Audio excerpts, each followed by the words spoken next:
Welcome to The Pillars, the podcast of the 363rd ISR Wing of the United States Air Force. I'm Chaplain Jim Bridgham. And I'm Dr. Jerry Walker. On each episode of The Pillars, we find a brief resilience topic so you can practically fix any potential roadblocks you encounter, finishing a better wingman, airman, and leader. So today we're continuing our fatigue series. What are we covering today? So today we're going to wrap up our discussion on fatigue. In the last episode, we talked about physical fatigue and spiritual fatigue. And today we're going to focus on the mental and social aspects of fatigue, kind of rounding out the four pillars of resilience, at least as we see it.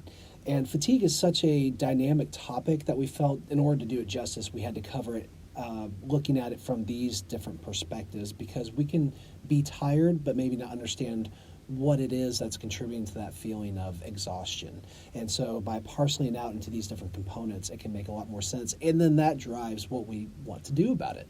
So appropriately, myself as the psychologist, I'm going to tackle the mental component of fatigue. Thank you, Chaplain, for letting me go first.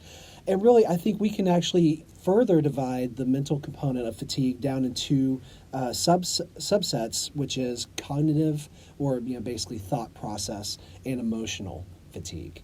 So the cognitive type of fatigue, that happens when we are completely engaged in work or in school. We are thinking critically and thinking hard for so long to the point where our mind just feels heavy and worn out.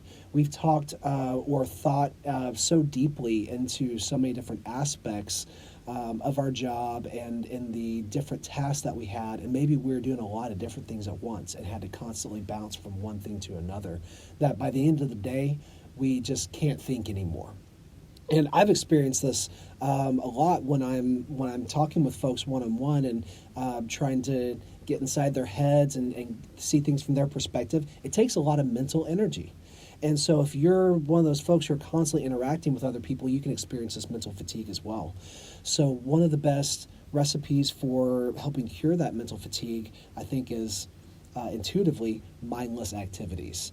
We essentially want to give our brains a chance to switch off so we can detach and unwind and not have to make big decisions or keep applying that strategic mindset in things that we do. So I know a lot of our folks like to play video games. I myself am one of those, but I'll tell you, when I am mentally exhausted, cognitively exhausted, the last thing I want to come home and do is play a puzzle video game.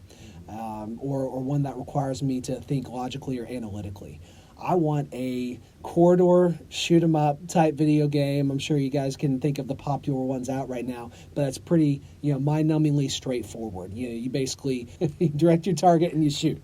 Yep. Nothing complicated about it, but that's good to help me unwind in those types of situations. And also, I would say, when you're in that state and you notice that you're feeling cognitively fatigued, you want to avoid making really big life decisions. Getting married or getting divorced, buying a house, making a big career change, and things of that nature. And part of that is because you're not only in the right frame of mind, but you've also probably used up all of your decisions for the day. Yeah. And Chaplain, you and I have talked before about decision fatigue. Yeah. Could you go into that a little bit? Absolutely. So it was based in Israel. A study was done where they went into a courtroom. And the presupposition, the belief of the researchers was that the court, made up of 5 judges, were discriminating against people based on ethnicity or their place of origin, etc. Mm-hmm. So they come in, they research the judges, they research the decisions, and they find out it has nothing to do with ethnicity, religion, place of origin, etc. It has everything to do with the time of day you came before the bail hearing. Mm-hmm. If you came before lunch, odds are you're getting bail. Doesn't matter background, doesn't matter the severity of your crime. Doesn't matter what you did. You're pretty much going to get bail or a reduced sentence. Okay. The later in the day, the less likely you would get any kind of reduced sentence. In fact, in some cases, you could get a more severe sentence even for a lesser crime. Wow. And they said, why would this happen? Why were these judges doing it? It came down to something called decision fatigue. Essentially, we can only make so many good decisions in a day. Mm-hmm. The old adage, the old cliche, nothing good happens after midnight, is based on this as well. You make poor decisions throughout the day. Unfortunately, when that adage, that cliche came out, we didn't have technology to the degree we do now. So earlier in the day, we start making really poor decisions. I would argue it might be 6 o'clock, 5 o'clock. For some folks, it might even be earlier in the day. some examples of famous individuals who kind of work around this was Mark Zuckerberg, Elon Musk. They wear the same thing. If you look at Zuckerberg, the CEO of Facebook, as a prime example, he wears the same thing every day. Yeah, you pretty can much. do a Google image search and you'll Correct. see You'll see the they same look the outfit, exact the same hoodie, in etc. all- In fact, if you remember, he recently testified before Congress, and the shock of him walking in a suit, we're like, oh my gosh, like he didn't wear his Yeah. hoodie. It looks strange Correct. because I don't think we'd ever seen him in a suit before. And if you find out why, it was to mitigate his decisions. He makes very few decisions till he gets in the office. He takes his leadership very seriously and says, I don't want to waste a decision on an outfit in the day. Now, we in the military have the benefit of wearing an outfit that's prescribed for us, but it reduces a decision. Unfortunately, when we make these micro decisions, they add up and we start making poor decisions in our day. That's a great example. So anything that you can do as far as a routine, something that is already set in stone where you don't have to decide, at least not right then and there, about that activity, that can help alleviate some of the decision fatigue and make it simpler for you. Correct, and even making a decision the night before. So, for instance, laying out what you're going to wear, getting your food squared away, having your schedule written out. There's a lot of research around this to make sure everything's done the night before, so the next day you reduce the decisions so you can make better decisions that you make. And the hard part of it is we make decisions immediately when we wake up. If Right. you haven't already said, I'm getting up at this time, you're just pressing snooze, it's a decision. If you're checking your social media, you press a button, you've made a decision. So making sure you only make so many, because if not, by the end of the day, especially in our career field or places that emphasize decisions, you can get pretty tired pretty quick. Yeah, that makes a lot of sense. And that actually dovetails nicely with the second component of mental fatigue I want to discuss, which is emotional. So when we are feeling exhausted, whether it's physically or cognitively, a lot of times it plays a role in our emotions, how we experience them and express them. And if you are in that emotionally vulnerable state, it can be, whether you're overwhelmed or stressed, you may notice that certain negative emotions are more quick to rise to the surface. So you're more prone to getting angry or upset with other people, or you find yourself more anxious, or even feeling depressed. And so one of the good remedies for that is actually something called mindfulness. And I know you and I have talked about that before, I think in one of our earliest podcast episodes, about the utility of mindfulness and how helpful it can be to allowing people not only an avenue to digest some of those thoughts and emotions, but also as a way to detach themselves from it and just experience them without judgment and to clear their minds. And one of the cool things that actually we're going to be doing in the near future is a pilot study where we look at how this mindfulness meditation piece can help people with their stress, with their anxiety, maybe even with their sleep, when we integrate it into their daily schedule. So for those of you out there in the 363rd ISR Wing, look for this project coming your way. You may have an opportunity to participate in this study and to benefit from some really cool mindfulness training. But if you can't wait for that and you're interested right now, there are several smartphone applications that can guide you through mindfulness. And whether you've experienced this before or whether this is completely new to you, there are all different tiers to help guide you and coach you in how this works. And it is a skill just like any other. So don't expect that it's going to happen right away. I mean, you wouldn't walk into a yoga class and expect that you're going to immediately be able to do all of the different moves and positions, right? So take it a little bit at a time, just try it out. Maybe you can only focus or lack of focus for 30 seconds. Great. Next time, try to go for 35 seconds and just move on from there. One of the other things I like to encourage folks to do when they're feeling emotionally exhausted or maybe when they're overwhelmed by a myriad of different emotions is to talk it out. And the reason that's helpful is because sometimes when we verbally express how we're feeling, it makes a lot more sense to us. That's because we're using different parts of the brain as well. So the limbic system, the part of our brain where we actually experience emotions, is connected to certain parts of our cerebral cortex, but not all of them. But when you verbalize things, now you're using part of your motor cortex and your different hemispheres, and then you hear yourself saying these things as well. So now you've got auditory processing, and so it really helps you more fully understand what it is that you're experiencing just by even saying it out loud. I don't know if you've ever been in this situation. I certainly have, where I expressed a concern that I had to somebody, and then I just thought to myself, wow, that made sense in my head, but when I say it out loud, it sounds really silly or it's really stupid. It's because that we're able to process it more. And if that's not your cup of tea, or maybe this is something really sensitive that you don't want to discuss with somebody else, you can just write it out. I've covered expressive writing before in one of the 5 Minutes to Thrive. I think that's a really good avenue to get some of these complex thoughts and emotions out on paper and get some of the same benefit from it. But if that's not your cup of tea, we got a third remedy, and that is avoiding the things that are going to exacerbate you and your experiences in that emotionally vulnerable state. So sometimes when you're feeling sad, you want to listen to a sad song, or you're feeling angry, you want to listen to some hardcore heavy metal. Great. There's some research that says that can be really helpful. But be careful, because sometimes that can also prolong that emotional state as well. So, for example, I would not tell anybody who's been really sad and tearful in the recent past to go watch The Notebook, or to, listen to Sarah McLachlan, those commercials, right? The ones I'm referencing, because that's just going to exacerbate and really exploit how you're feeling emotionally.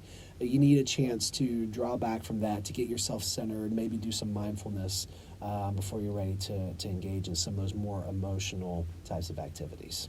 Sweet.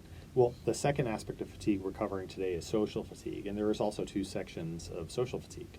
One is general social fatigue, and the other one is something that's used in colloquialisms as your social media fatigue, also called social fatigue. So we're going to kind of hit both. So the first thing is, what is social fatigue? Social fatigue is the tendency to get drained, and that's regardless whether you're an introvert or extrovert. Could you briefly explain what the difference between introvert and extrovert is? Sure, and thank you for giving me the opportunity to do that, because I think there's a lot of popular misconceptions about what those terms actually mean. The original psychological construct of introversion versus extroversion actually has to do with the idea of where we get our energy. So introverts prefer to be alone because it's like where they can recharge their batteries, whereas extroverts love to be out in a crowd of people, and the more the better, because that activity actually feeds them energy, and it excites them, and it gives them enthusiasm. And so we all will love to do a certain amount of this at different times, and maybe sometimes we're feeling more social, maybe sometimes we want to be more solitary, but we've all got a certain level of threshold where we actually need to detach, and we need to find a place where we can recharge. So we're all existing somewhere along this continuum from introversion to extroversion. Rarely will you meet somebody who is 100% introverted or 100% extroverted, but that can vary too, just depending on the other things that are going on with us that day. Yeah, and I know as a high E extrovert person, I still need breaks and time away, especially if you're in a situation where you're interacting with folks all day. I go home, and the last thing I want to do is talk to anyone. So I just need a small break. So the first thing you have to recognize is the need to ration your social commitments, to make sure that you're not going home and scheduling a whole night of going out after a whole day of high interaction, unless if you're drawing energy from it. If it's exhausting to you, you need to have breaks or time away. Recognizing the need to get away is a great first step as well. Or maybe if you work in an environment where you have minimal social contact, making sure that you're intentionally building that into your schedule and your non-work time is really important. And even at work, taking mini breaks. So if you're in a position where you're interacting with people all the time, maybe you're a first sergeant, chaplain, psychologist, all of those in our wing, taking those mini breaks, 5 minutes just to get away, you walk around the building, etc. And communicate with friends. So if you're out and about, you're on a weekend with your friends and family, say, I just need some time. I just need a few minutes to myself. And honestly, just being extroverted and out with people doesn't make you more spiritual. Jesus got away in a boat. The Prophet Muhammad needed to go into a cave for a period of time. The Buddha would meditate by a tree. These spiritual leaders needed time to themselves as well. So your extroversion is not correlated in any way, shape, or form to spirituality, and frankly, neither is introversion. We need a combination of both, like you addressed. Now, social fatigue is addressed there. To move on to social media fatigue, I think it's important in our world where we're constantly connected. So what is social media fatigue? It's the average person, they look at media, they start feeling anxiety, they start feeling overwhelmed. If that's you, then you may have some fatigue around this area. We have to recognize that half the world's on social. The average person spends about 20 minutes a day on social, although some people spend hours. And the best way to do it is to first step away from social. Just take a few minutes, take a day, take a fast. Some people will use a spiritual time like Lent to say, I'm not going to get on social media for 40 days. So that might not work for you. So maybe just take a few hours away. Do something like read a book. Oh, go ahead. Yeah, and to clarify, I mean, there's nothing necessarily nothing bad wrong about, at all. about No. social media. It's just at some point it can start to run your life to where you feel like you have to check it regularly. You get anxious or stressed when you don't have your phone with you, or when you haven't checked your social media in a while, or that notification acts like a Skinner box that we talked about before. It's reinforcing and gets you all excited, like I've got to check this notification. At that point, you're starting to have the social media involved in your life that it is essentially running your life, almost like an addiction. Well, and what's interesting about it is if you change this to fitness training, if you're on a special regimen of any kind, and whether you're training for like a swim meet or a long run, there are periods of recovery built into training, regardless of the training. So you're swimming all the time. There will be a week off where you're going to either go hiking or do something mild, and that's correlated with higher performance. When the world record was changed for running, when it was beaten, it turned out the individual had taken a week off before the meet. That they had gone hiking instead. And that's something that's brought into training even for world-class athletes. The same thing with learning. We can continually be learning, but there's a period of time. You should probably take a couple weeks off a year and go maybe read fiction or do something else that's not related or correlated. Yeah. So stepping away from social is totally fine. It works in other disciplines. It works here. And you've called it a fast before, a social media fast. Yep. So what does that practically look like? Instead of going and checking your favorite social media account, go pick up a book. And I'm talking an actual book, not your digital reader. And shutting off notifications. So if you are reading on your phone or whatnot, or a tablet, shut off notifications so that you can read your device without getting a ding and clicking on it, because that alone is going to pull you away and distract you from reading. So reading a physical book, that's on printed paper for some of our younger folks.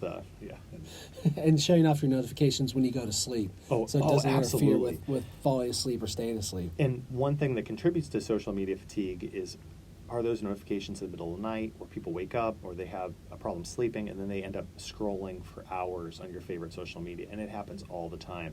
When I see people who are tired say, well, I woke up at midnight, I couldn't sleep. So what I did was I just started scrolling through my favorite social media account. Well, the challenge with that is that keeps you awake. That backlight, the blue light in the background, is actually sending signals to your brain to say, hey, it's time to wake up. Right. Well, it's harder to get back to sleep. And you actually have a 5 minutes to thrive on that as well.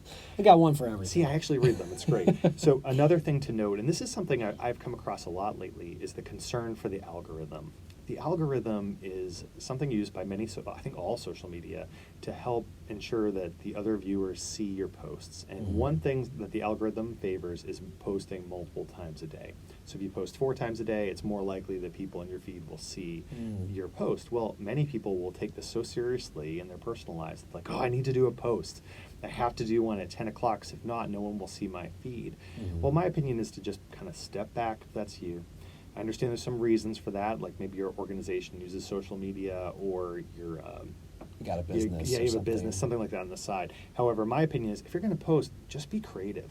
First, always use OPSEC, but be creative. Be who you are on social. Post something that you drew or something you're interested in. Be authentic. Don't put a facade on Facebook. We all see the perfect everything that's there. Just be who you are. And I think most people know that they're getting a biased representation of other people's lives, that they're only seeing the positive and they're not seeing the negative. But that still affects us non-consciously. And a lot of people, especially those who spend a lot of time on social media, can actually start to become depressed because they see all these great things going on in other people's lives, and they ask, why isn't my life like that? Why am I not at that point? I remember when I went through the life stage where all my friends were getting married, and all my friends were having their first baby, and all my friends were getting this new job or a promotion. I was like, am I behind the curve here? I'm still in school. Like I'm missing out on these life stages. Everybody's ahead of me. But to realize that we're seeing the good, and maybe we're only presenting the good too, there's probably plenty of other people who are feeling that way. So it can be good to get a break and just recenter and remember that life is life. It doesn't all happen from this biased perspective. And to use that life is life analogy to close with is pick 1, 2, maybe 3 social media accounts to have. You don't need to have 100 social media accounts. I meet people like, oh, this is the newest one. I've downloaded it, there are tons out there if you're not familiar. Mm-hmm. Just pick a few and stick with it. You know, I haven't updated my MySpace account in a long time. I don't know, our listeners might not even know what that is, but just note it can just take a few, and that way you reduce your time. There's other things in life than what's on your digital device. Right. Just take advantage of the ones that give you some kind of personal benefit or Correct. are helping you meet whatever your goals were when you first joined that platform. I completely agree. Okay, so on that note, we want to thank you for listening to The Pillars, the podcast of the 363rd ISR Wing of the United States Air Force. I'm Chaplain Jim Bridgham. And I'm Dr. Jerry Walker. Until next time, if you need us, please reach out to us in the global address list or look for our forthcoming Twitter account. We want to thank you for what you do for our nation, and we just hope you have a great day.